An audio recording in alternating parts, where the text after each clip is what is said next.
ازيكم يا بنات؟ عاملين ايه؟ يا رب تكونوا بخير وفي احسن صحه واحسن حال. انا اميره من قناه اميره في بيتي. لو انت اول مره تشوفيني متنسيش تعملي اشتراك وتكتبي لي كومنت حلو مني كده يدعمني ويشجعني. النهارده جايه لكم في فيديو مختلف خالص. خرجنا بقى عن الروتين وبعدنا عن الطبيخ والروتين والتنظيفات. فيديو مختلف وجديد خالص يعني، وان شاء الله هتستفادي منه بمعلومه بطريقه بفكره بحاجه كويسه. كلنا خلاص داخلين على المدارس، كل سنه وانتم طيبين. ربنا يرجع لها يا رب سنة سعيدة علينا وعلى ولادنا، ويكتر من الأجازات فيها بجد. يعني احنا أكتر حاجة بنستناها في الأيام الدراسة الأجازات. يعني ربنا يا رب كده تبقى سنة سعيدة علينا وعليكم. فحابين نعمل ايه بقى؟ شوية فينو حلوين كده، عيش شامي، توست، حاجات موفرة جدا أحسن من نشتريها من بره. انتوا عارفين طبعا ان رغيف الفينو دلوقتي بجنيه ونص وبجنيه وربع، وحاجة وحبة كايزر بقى كده، وحاجات كمان موفرة. وغير ان هي موفرة حاجة نضيفة انت عاملاها في البيت وعارفة نظافتها وعارفة كل حاجة. والعيش الشامي موفر جدا وحلو. في طبعا ولاد بيحبوا ياخدوا فينو، في ولاد بيحبوا ياخدوا عيش شامي، ناس بتحب تاخد توست. فانا عملت لك الثلاث حاجات اللي انت مش هتقدري تستغني عنها، وبطريقه سهله وبسيطه. اتشجعي بقى يلا. مش لازم تعملي الثلاث حاجات في يوم واحد، ممكن كل اسبوع تعملي حاجه للولاد. يعني الاسبوع ده نعمل فينو للسندوتشات، الاسبوع الجاي نعمل توست كده. نبدا ونقول بسم الله. يلا بينا نخش على الفيديو. هنبدا الاول نعمل الفينو. طريقه سهله وبسيطه وان شاء الله تستفادي منها. جبت كيلو دقيق، نخلته حلو جدا وركنته على جنب. كيلو دقيق وكيس بيكنج باودر ركنيهم على جنب. وخدت كوبايتين ميه دافيين. عايزه تعمليه بلبن اعمليه، عايزه تعملي كوبايه لبن كوبايه ميه اعمليه. انا بحب اعمله بميه بس، عشان أنا احس ان هو اقتصادي وموفر معايا. يبقى انا خدت كوبايتين ميه دافيين كده، كوبايه بتاعه الشوب بتاعه العصير، كوبايتين حلوين. هنحتاج في الاخر نص كوبايه تانية، بس خلينا دلوقتي مؤقتا ناخد كوبايتين ميه دافيه. هانزل على كوبايتين بكيسين خميرة فورية، أو معلقتين كبار خميرة فورية. هو الكيس يعتبر معلقة، فانت انزلي بكيسين خميرة فورية. وهنزل يجي 3 معالق كده مليانين حلوين سكر. بس هقلب بقى المية الدافية مع الكيسين الخميرة مع ال3 معالق السكر كده، ادوبهم حلوين. وهنزل على الخليط ده بتلات 4 معالق دقيق. من الدقيق بتاعنا العادي، الكيلو الدقيق بتاعنا هاخد منه 3 4 معالق كده على الخليط واقلبه. انا بعمل الحركه دي، باخد دقيق ليه واحطه على الخميره عشان انشط الخميره بسرعه. وبكون عندي يعني خليط كده تخمير يبقى جاهز عندي، وبيديكي نتيجه حلوه في الاخر. خلاص جهزت الخليط اللي عندي، هسيبه بس 10 دقايق بالظبط هيخمر ويتفاعل معايا على طول. بصي 10 دقايق بتغطيه وبتبصوا ما شاء الله الخميره اتفعلت وناجحه وكل حاجه. هاجي بقى على الكيلو الدقيق اللي انا خمراه. الكيلو دقيق هيعمل لك كميه حلوه، هيعمل لك 30 رغيف حاجه و20 رغيف حلوه جدا. هنزل على الكيلو الدقيق بتاعي كيس بيكنج باودر، بردك معلقه بيكنج باودر، فالكيس بيعتبر معلقه. وهنزل عليه برشه ملح. يبقى الدقيق بتاعي عليه معلقه بيكنج باودر كبيره ورشه ملح. وهنزل عليه بقى بالخليط بتاعي بتاع التخمير، اللي هو كان كوبايتين ميه دافيه وكيسين خميره وثلاث معالق سكر وتلات 4 معالق دقيق خمروا. هنزل بيهم على الدقيق بتاعي. خلاص انا كده جهزت بقى ايه، هبدأ اعجن والف بقى الدقيق كده في الخليط اللي انا حطيته. هجهز جنبي الزيت والميه الدافيه.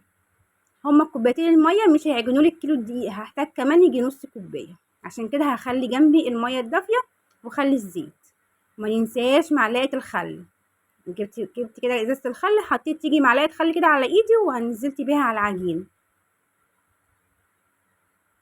هنزل بقى ايه، احط حبه حبه كده ايه ميه ونشوف. ما تقلقيش عجينة الفينو بتبقى بس طرية ولازقة شوية في ايديكي، ما تقلقيش الزيت دلوقتي هيخليها تتلم وتبقى حلوة. نعجن بس كويس. هي الدقيق الفينو بياخد بس عجن شوية. عجنتي لقيتي نفسك محتاجة مية، حطي حبة مية في ايديكي صغيرين. ما احتجتيش خلاص.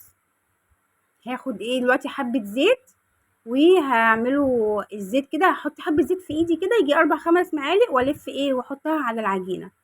اول ما تحطيها على الزيت كده على ايدك هتلاقي العجينه لمت معاكي. نيجي بقى على الرخامه بتاعتنا، حطيت عليها ايه نقطه زيت كده على الرخامه، وتبداي بقى ايه تعجني العجينه بتاعتك. يبقى احنا اكتفينا بكوبايتين الميه بس، خدت شويه ميه كده في ايدي عشان ايه اكمل العجن بتاعي. بصوا اعجني بقى كتير، ادي كده اعملي بقى ايه كتير قوي على الرخامه. انت حاطه نقطه زيت، فحتى بصوا العجينه حتى لو لزقت معاكي كده الاخر احنا هعرف المها، متقلقيش. يعني بصي عندك عجان هيبقى حلو جدا. عايزه تكملي عجن في الطبق بس ما تعمليش حركه الرخامه برضك، بس تقعدي بقى عجينه كتير بقى في الطبق. الرخامه بتخليكي ان انت ايه، تدي وتودي في العجينه، توديها وتروح وتيجي كده، بتعمل معاكي عرق في العجينه وبتديكي نتيجه في الاخر احسن. بتنشطي الماده اللي موجوده في الدقيق. خلاص حطينا الدقيق، حطينا شويه زيت على ايدي، وبدات الم العجينه بتاعتي تاني من على الرخامه.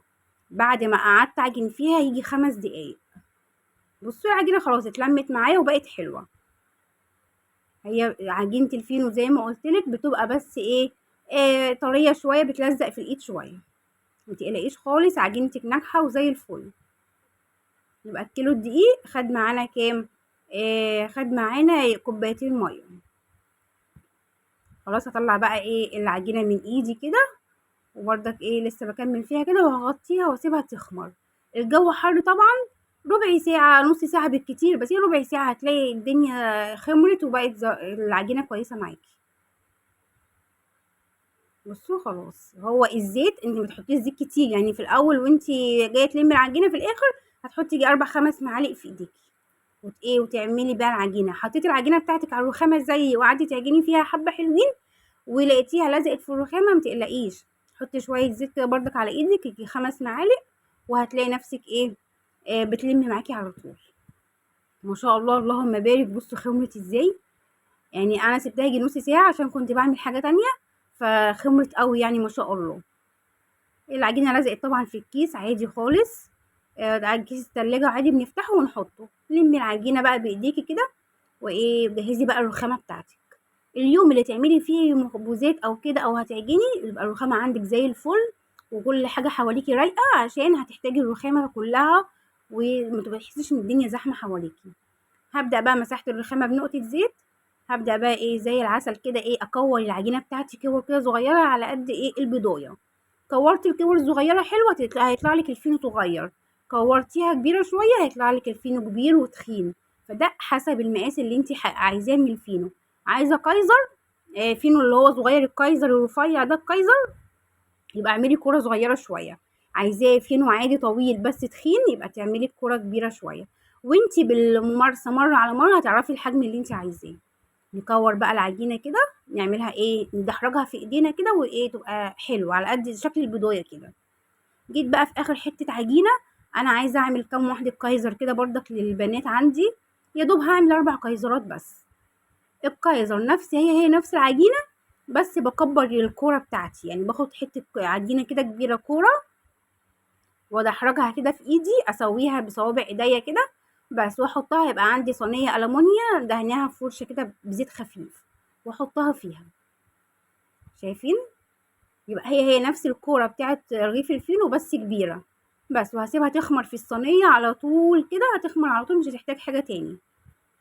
جيت بقى على الكور بتاعت اللي انا كورتها بتاعت الفينو، خدت اول كوره انا عاملاها، خدتها عشان كانت خلاص خمرت، يعني عقبال ما هخلص كميه العجينه اللي عندي هرجع تاني ابدا بقى في اول كوره كانت خمرت خلاص. هنزل بيها كده بالشقلوب، يعني الحته اللي تحت وشها اللي فوق بتاع الكوره انزل بيه تحت على الرخامه، وابطط كده بصباع ايديا.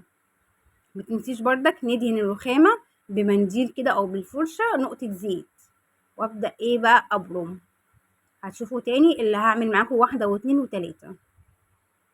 بصي دوسي جامد كده، والحرف ابرميه وقفليه كده، قفليه كويس عشان الرغيف ما يفتحش معانا واحنا وهو في الفرن. قفليه كده حتى لما يخمر بردك، لو انت مش مقفله كويس لما يخمر هتلاقيه بيفتح، العجينه فتحت.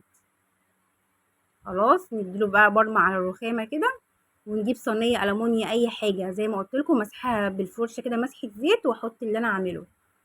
ادي الكوره هقلبها الناحيه التانية، وابدا ايه ابططها على الرخامه. متقلقيش، هي بتلزق العجينه شويه بسيطه في ايدك بس، هتطلع على طول، يعني ما تحتاجيش بقى في المرحله دي ما تحطيش لا زيت ولا دقيق ولا اي حاجه. بططي كده بايديكي، حجمي بقى العجينه بتاعتك على حجم الرغيف اللي انت عايزاه، بس ما نرفعش العجينه قوي عشان ما الفينو ما يطلعش معاكي مش حلو. لا احنا عايزينه من جوه يبقى فيه عجينه كده، يبقى فيه فينو من جوه تخين يعني يشبع. لو رفعته قوي هيطلع فاضي من جوه. خلاص بططت العجينة بتاعتي وبرمتها كده الفها على طول، واخر حتة انا بقفل عندها ببططها كده ايه، بقفل بصباعي زي القطايف كده. هي الصورة اكيد شرحها لكم اكتر ما انا ما بتكلم. خلاص هحطها برضك في الصينية جنب بعض بقى، متلزقهمش في بعض عشان هيخمروا. وش الكورة هخليها هي لتحت وابدأ ايه ابطط. نسيت اقول لكم ان اول ما تقرصي الكور كده، كور العجينة غطيها، اهم حاجة ان انت تغطيها بفوطة بكيس بلاستيك عشان الوش بتاعها ما ينشفش منك. خلاص نبطط كده على طول. السمك بتاعها ما يبقاش رفيع قوي، يبقى اللي هو رفيع سنة بس مش قوي. هبدأ ابرم كده من الحروف. خلاص هاجي بقى على اخر حتة انا برماها كده وابدأ ايه اقفل كده ايه، اعملها بصوابعي كده اقفلهم على بعض. واجي الحروف بردك ابرمها كده عشان يديني في الاخر شكل الرغيف يبقى حلو.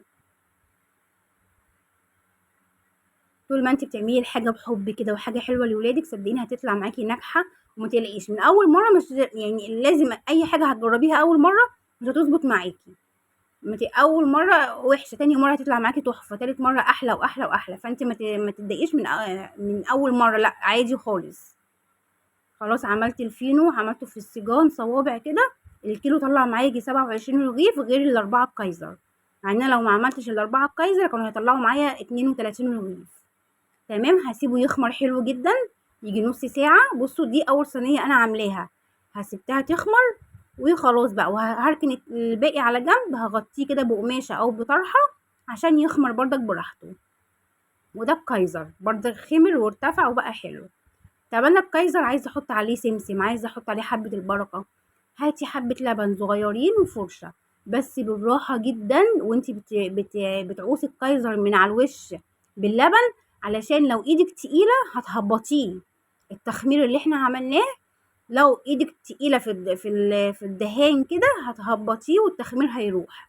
انتي خالص عوصي الفرشه لبن وامشي خالص بالراحه خالص على الكايزر. وبرضك الفينو لو حابة تحط عليه سمسم او حبة البركة بردك امشي بالفرشة بالراحة خالص، خليكي على الهوا كده علشان التقل بتاع ايدك والفرشة هيهبط التخمير خالص. خلاص تعرصي لبن وتحطي السمسم حبة البركة اللي انت عايزاه. خلاص دخلناه الفرن على درجة حرارة وسط على الرف اللي تحت. بقى كويس من تحت، خد لون حلو وتمام. هطلعه على تحت الشواية. اي مخبوزات نعملها على درجة حرارة وسط او 180، لو عندك فرن بدرجات 180 هيطلع من الفرن. ابقى مجهزه طبق كده فيه شويه زيت وابدا بالفرشه كده اعمله بالزيت كده من على الوش. ما تقلقيش الزيت لما تيجي تاكليه مش هتلاقي الرغيف متعوز زيت ولا اي حاجه، احنا ما حطيناش يعني ربع كوبايه زيت. لا انت بالفرشه بس على خفيف خالص هتديله اللمعه بتاعته دي. في ناس بيبقوا حاطين بخاخه فيها ميه وترش عليه ميه كده، بس الزيت من وجهة نظري احسن. خلاص اللي هيطلع بقى من عندك بردك تعملي فيه، يعني اللي هيطلع من الفرن تعملي فيه نفس الحركة بتاعة الزيت كده وتغطيه عشان ما ينشفش منك وتسيبيه يهدى خالص. نخش بقى دلوقتي على التوست. جبت نص كيلو دقيق وبردك نخلاه، حطيت عليه رشة ملح. جبت كوباية لبن دافي. التوست لازم لبن وزبدة عشان يطلع معاكي ناجح وطعمه حلو. يبقى النص كيلو دقيق عليه رشة ملح. جبت في بولة حطيت فيها كوباية لبن دافي، نزلت عليها بكيس خميرة فورية أو معلقة خميرة كبيرة. هنزل عليهم بأربع معالق سكر. التوست برضك بيحب السكر، يعني انت التوست الجاهز اللي بره بتحسي ان هو مسكر سيكة كده عن الفينو، فهو بتحطي على نص كيلو 4 معالق سكر. وبضاية، يبقى كوباية لبن دافي، معلقة كبيرة خميرة، 4 معالق سكر وبضاية. نضرب كل ده مع بعض، نخلط الخميرة مع اللبن مع البيض. هنزل ب3 معالق زبدة كده، زبدة ايه، زبدة طرية. انا كنت جايبة بصراحة يعني في قالب زبدة كده فيرنا حلو جدا، يعني انا كنتش عارفة ان هو بيبقى، يعني ما كنتش عارفة ان هو موجود ب20 جنيه، جبته وخدت منه 4 معالق. خلاص يبقى انا قلبت كده الزبدة مع اللبن مع البيض مع الخميرة، قلبته حلو ونزلت بقى ايه، هنزل حبة حبة على النص كيلو دقيق بتاعي. ما تنزليش بكله عشان ممكن الدقيق بتاعك نوعية الدقيق ما تخلصش كوباية اللبن كلها. فاهميني؟ في دقيق بيشرب السوائل، تحتاجي تاني. في دقيق لأ. فاحنا كده جهزنا كوباية اللبن مع البضاية مع الخميرة والزبدة، وبدأت اخد منها حبة حبة. وبرضك في نفس المعجنات كلها بنحط فيها معلقة خل. اهم حاجة معلقة الخل في كل المعجنات، تديكي نتيجة حلوة. احلى عجينة هترتاحي فيها وانت بتعجنيها عجينة التوست، عليها زبدة وعليها بيض، فبصي مش هتلاقيها بتلزق في ايدك، بتلم في ثانية من الطبق واتعجنت بسرعة. ما اروحش انا ادلق الخليط بتاع اللبن والبيض مره واحده على نص كيلو دقيق، لا. زي ما قلت لك حطي حبه حبه. يعني انا بصوا اتبقى معايا حبه دول مش محتاجاهم خلاص. العجينه عندي لمت وبقت حلوه وطريه، ومش لو حطيتهم هتلاقي العجينه طريه. خلاص هنغطيه ونسيبه يخمر. غطيته وسبتها تخمر كده يجي 10 دقايق ربع ساعه، حسب بقى من الجو بتاعك. يعني عجنتها حلو قوي وسبتها تخمر يجي ربع ساعه كده. خلاص هاخد النص كيلو دقيق هقسمه برضه. هاخد اول كوره كده وافردها بالنشابه، يعني شكل المستطيل كده طويل شويه، بس ما تبقاش رفيعه. التوست ما يبقاش رفيع، يعني بصوا سمكه عامل ازاي، تخين شويه. هو النص كيلو بيطلع لك كورتين كده حلوين تعملي بيهم التوست. عندك بقى قالب الكيك اللي هو الالومنيا اللي هو او تيفال اللي هو بتاع الانجليش كيك ده، يبقى تمام، يبقى احسن. ما عندكيش اعملي زي كده وهاتي القالب السلوفان ده. ده الواحد ب5 جنيه. النص كيلو بيعمل قالبين. بصي انا بدهنه بقى ايه، بالفرشه كده دهنه زبده من الزبده اللي متبقيه معايا اللي في الطبق. خلاص يبقى دهنت القالبين السلوفان، وابدا بقى ايه ابرم العجينه بتاعتي. العجينه تخينه، ما وانا بعملها بالنشابه ما تبقاش رفيعه. وابدا ايه بردك اقفل كده بالايه، الحرف بتاعه. الجوانب ما بقفلهاش، الجوانب بس بضغط عليها بايدي بس، وانزل بيها في ايه، في التوست في الفورمه بتاعت السلوفان. هاخد بردك الكره التانية هبططها بايدي كده. بصوا عجينتها تحفه، ما بتلزقش في ايدك وبتفرد على طول، حلوه قوي عشان الزبده طبعا. افرد بالنشابه كده. بصوا بتخليها شكل بيضاوي، عارفين الشكل البيضاوي او مستطيل، يبقى السمك تخين مش رفيع. خلاص شايفين السمك، هبدا ايه ابرم كده، ابرم خلاص تمام. هبدا اخر حته انا برمتها قفلتها، هبدا ايه اقفل بايدي. قفلي حلو قوي. والجوانب الحروف دي ايوه اضغطي ايه دخليها كده بايديكي، واجيبها الناحيه اللي انا قفلتها دي اخليها هي من تحت. يعني الناحيه اخر حرف اللي انت قفلتيه بايديكي خليه هو من تحت. وهسيبها كده ايه واغطيها كده ربع ساعه تخمر. اهم حاجه تخمر حلو جدا. وهندخلها الفرن على درجه حراره بردك وسط. اهي خمرته ما شاء الله، ما بتدهنش حاجه من على الوش. الفينو بردك ما بيدهنش حاجه قبل ما يخش الفرن، ما تقلقيش. دي بردك مش هتدهن، هتخش على درجه حراره وسط. بس الاول هحطها في صينيه عشان ما تتلسوعش منك من تحت. هاتي صينيه ألمونيا كده وحطي فيها الايه القوالب بتاعتك السلوفان. لو عندك القالب ده ألمونيا او تيفال خلاص، يعني ممكن تحطيه من غير صينيه. درجه حراره وسط، هياخد بس وقت يجي ربع ساعه او تلت ساعه، وبعدين شغلي عليه الشوايه. جبتي بقى هنعمل دلوقتي الايه العيش الشامي. جبتي كيلو دقيق نخلاه طبعا. الكيلو دقيق بياخد كيسين خميره. العيش الشامي كيلو دقيق بياخد كيسين خميره. مش هنعمل بقى خليط خميره وكده بره، لا هو كيلو كله على بعضه. كيلو دقيق عليه كيسين خميره وعليه معلقتين سكر. خلاص وهحط رشه ملح وخلاص، ولا هحط بيكنج باودر ولا هحط اي حاجه. هو العيش الشامي دقيق كيلو، كيسين خميره، معلقتين كبار سكر، ورشه ملح. عايزه بقى تعملي كميه نص كيلو اعملي، كميه كيلو اعملي. خلاص نيجي بقى ايه على الميه الدافيه. ادي اول كوبايه هنزل بيها، وادي تاني كوبايه ميه دافيه. هنا بقى هحتاج نص كوبايه ميه تانية. معلش لخبطت بس في الفينو في الاول. في العيش الشامي الكيلو دقيق هياخد كوبايتين ونص ميه. حطيت دلوقتي انا كوبايتين ميه دافيه، وهبدا ايه اخلط بقى المكونات بتاعتي. ومعلقه الخل بتاعتنا اللي احنا ما بننساهاش خالص، اللي بتديكي نتيجه زي العسل. خلاص اعجني بقى كده. وانتي بتعجني كده هتحسي ان الدقيق بتاعك لسه العجينه لسه عايزه ميه. ادي انا صبيت تالت كوبايه ميه، بس ما خدتهاش كلها، هاخد نصها بس. يعني حطي حبة حبة كده واعجني، حبة شوية شوية، ما تنزليش بردك بالمية مرة واحدة. يعني نزلنا في الأول بكوبايتين مية، خلاص التالت كوباية دي خليها جنبك، خدي منها حبة حبة. خلاص كده هوصل بقى للمرحلة دي، هلاقي هعجن كده، هلاقي نفسي خلاص العجينة كويسة، مش هحتاج مية تاني. لو في أي نوع من المعجنات لقيتي العجينة طرية معاكي ومش عايزة تلم وكده، حطي حبة دقيق صغيرين. لقيتي العجينة ناشفة معاكي في ايديكي ومش بتاخد وتدي، لو ناشفة حطي شوية سوائل، سواء مية أو لبن. العجينة بتبقى، بصي انت ايدك كل حاجة، ولأي حاجة ليها حل، ما تقلقيش، ما تقوليش ان الحاجة باظت ولا.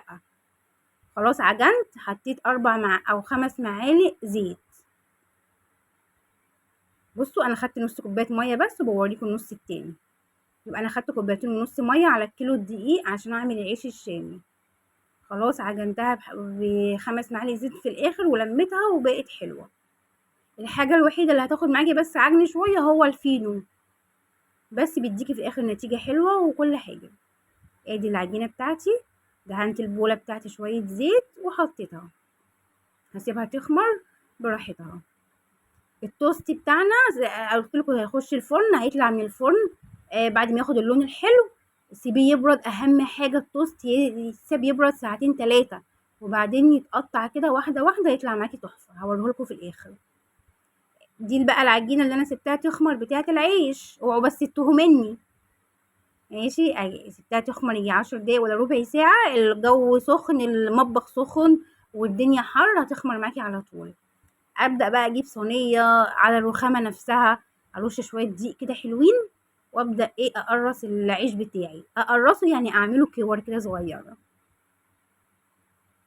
بصي، لقيتي ايدك وانتي بتقرصيها العجينة بتلزق كده، حطي حبة دقيق في ايديكي.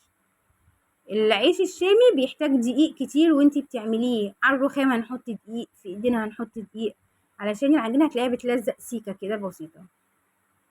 خلاص نبدأ بقى نكور كده العيش.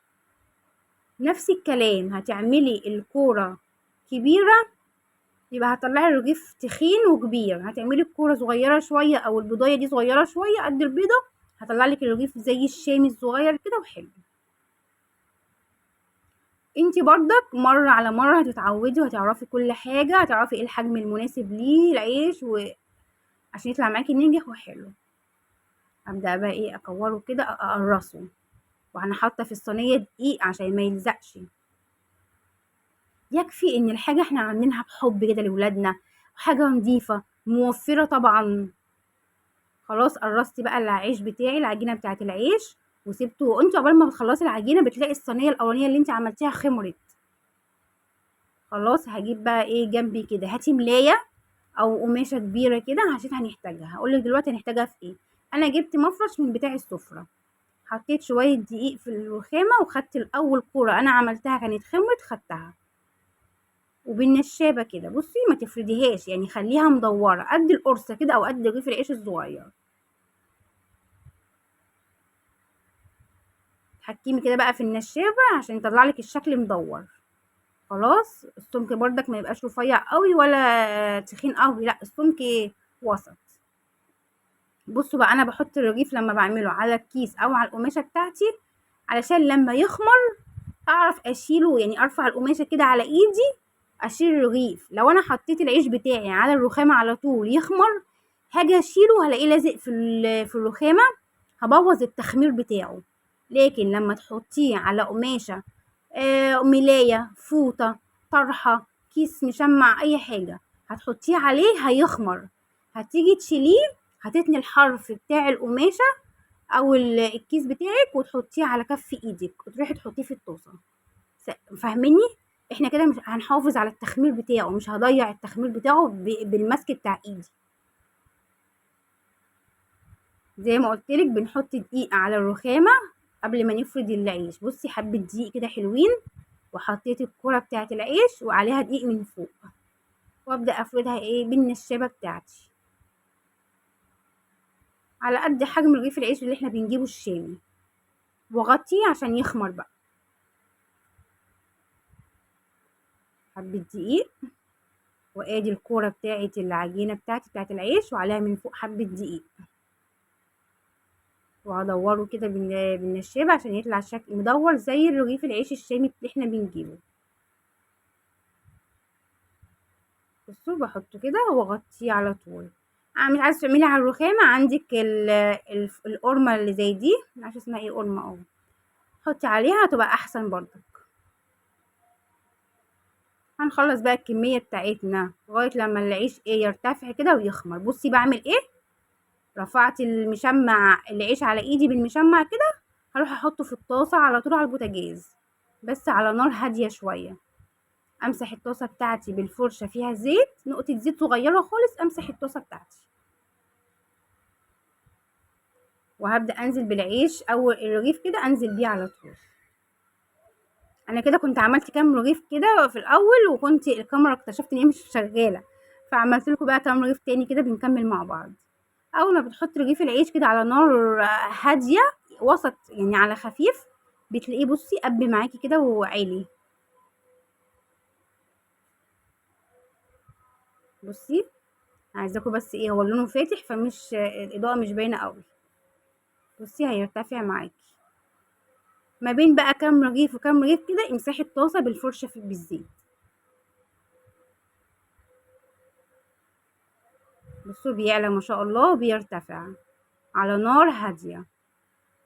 عايزاه بقى ياخد لون معاكي اللي هو اللون البني ده، خليه ياخد لون براحتك.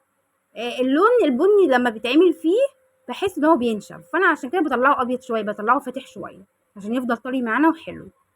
بصي ما شاء الله بيرتفع، اول ما بتحطيه كده بينتفخ كده، ونقلبه على الناحيه التانية.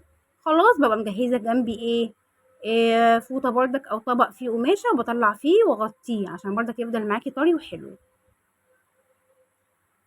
الحاجات دي كلها هنعمل ايه، هنخزنها ازاي؟ هنسيبها تبرد بس السخونيه تروح منها. هعبي بقى الفينو في اكياس، التوست بردك هيبرد خالص واقطعه واعبيه في اكياس. العيش الشامي بردك كده هسيبه يبرد وفي اكياس بردك على العدد اللي انا عايزاه. احط 5 ترغيفه 10 ترغيفه وعلى الفريزر على طول، يا دوب السخونيه تروح منهم واحطهم في الفريزر، ما اسيبهمش ساعتين 3 وابدا احط في الفريزر. لا، لما تنزليه مش هيبقى طعمه حلو، مش هتحسي ان هو الحاجه صابحه. انت الحاجة السخونية تروح منها على طول وتشيلي تعبي في اكياس والفريزر. هينفعك تنزليه الصبح كده، اول ما تصحي الصبح من النوم، عقبال ما الولاد ما يتشطفوا ويغسلوا اسنانهم او كده، هتلاقي الفينو فك، التوست فك، العيش فك. ما تنزليش الحاجة من بالليل وتستخدميها الصبح، لا نزليها قبل ما تستخدميها كده بربع ساعة، هتفك معاكي وتبقى زي العسل. ادي الفينو بتاعنا. بصوا انا ولا دهنته حاجه ولا عملته اي حاجه قبل ما يخش الفرن، طلع بس من الفرن مسحت الوش بفرشه مطرحها زيت عشان يدي لمعان كده حلو. من جوه ما شاء الله الرغيف من جوه تخين وحلو، وحجم الرغيف دي يرجع لك انت عايزاه تخين عايزاه طويل صغير اللي انت عايزاه. وادي الكايزر بتاعنا، وادي العيش. بصوا العيش ما شاء الله طري وبيشبع. عايزاه تعمليه تخين في ايدك، مش هتفردي العجينه شويه، عايزاه رفيع هتفردي العجينه هتفردي القرص العجين شويه، يعني هتكبري الرغيف شويه. ما حرمتكوش من حاجه، عملت لكم العيش الشامي، الولاد بيحبوا عيش شامي ياخدوا، حابين فينو كايزر ياخدوا، حابين توست ادي التوست اهو معايا، سيبته يبرد خالص وقطعته. انا بصراحه بصوا ما عرفتش اصور وانا بقطعه خالص، يعني كنت محتاسه بقى في الفرن وكده، فقطعته انا على طول بسكينه بس يكون بريد حلو قوي. بصوا ما شاء الله عامل ازاي، موفر جدا عن بره. شوفي كيس التوست بره عامل كام دلوقتي. يا رب الفيديو كان عجبكم، وما تنسونيش بدعوه حلوه من قلبكم كده وتعملي اشتراك، وعايزه بقى مشاركات كتير للفيديو ده عشان انت تستفادي وغيرك يستفاد، وان شاء الله يعني لايكات كتير بقى ماشي.